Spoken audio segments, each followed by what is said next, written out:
A very good morning to you. Welcome to my thought for the day. I'm going to look at two very familiar verses today. Very special verses, encouraging us. That's what we need to do every day, to encourage ourselves in the Lord. John 14:1. Let not your hearts be troubled. You believe in God, believe also in me. As we remember the context in which these words were spoken, it is Jesus preparing his disciples for the fact that awful things are about to happen, and trying to prepare them, trying to give them the equipment they need to survive those dreadful 3 days when he was arrested, betrayed, and crucified until he rose again. Let not your hearts be troubled. It's interesting the way it's put. Perhaps you didn't realize that you have control over your thinking, over your emotions, over what goes on in your mind in response to sudden, unexpected events. Although Jesus had warned them that he was going to be betrayed and he was going to be arrested and he was going to die, he had prepared them for it, but they hadn't really understood it. They hadn't believed it, perhaps. But they certainly were taken by surprise when it happened. Let not your hearts be troubled. You believe in God, believe also in me. You know, when unexpected things happen to us and we are seriously troubled, or we are tempted to be troubled, perhaps that's the way to put it, or maybe we are habitual worriers. We're always anxious about what's going to happen. Perhaps you're the sort of person and you, when something is coming, some event is coming, something is going to be happening, you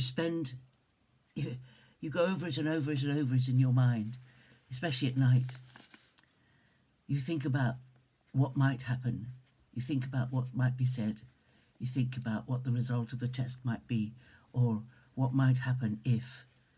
What would I do if? And you let your imagination run away with you. Do not let your heart be troubled.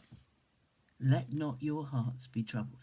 We have control over our hearts. And the way we control our hearts is what we put our trust and faith in, our belief in. If we believe in God and we believe in Jesus, we have two very good reasons not to worry, not to be troubled about what might happen, what the future could bring. We have control. Don't let your mind run on to what might happen if this or if that. What would happen if? What would happen if? Don't go there. You have control. We can bring every thought captive to the cross of Christ. And the answer is, perhaps you think, oh, Marion, this is too simplistic. Might be all right for you, but it's not all right for me. Okay, so if you are a person who worries a lot, who frets a lot, then you need to take some spiritual medicine. You're sick. You need medicine. You need 2-3 times a day read Proverbs 3:5. Trust in the Lord with all your heart, and do not rely on your own insight or on your own understanding. Trust in the Lord with all your heart. If you are trusting in the Lord with all your heart, there's no space for worry, because the all covers the worry. In all your ways acknowledge him, and he will make straight your paths. Your future direction will be looked after by God if you trust in him with all your heart.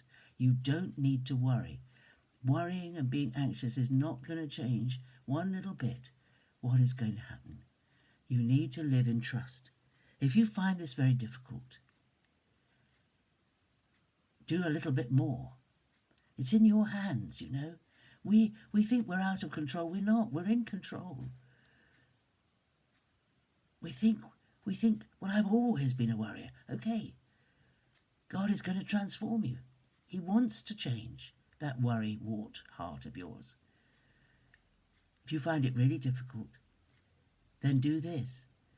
Get a sheet of paper and write it out like you used to write out lines when you were in detention at school.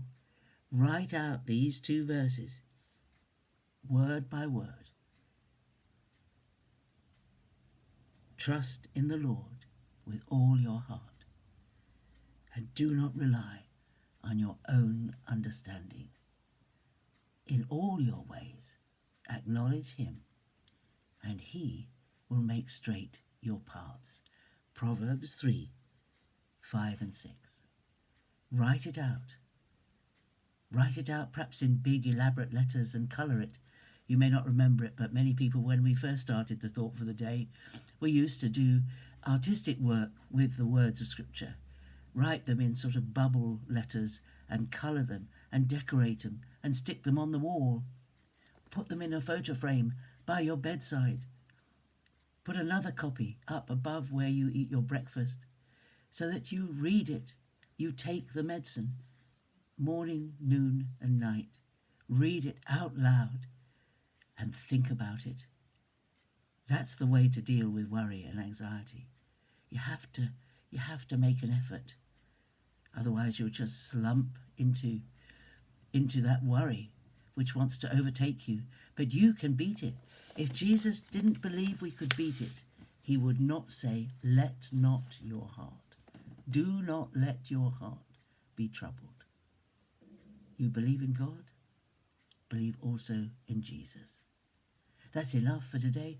God bless you and have a great day as you worship God this Sunday. Bye-bye.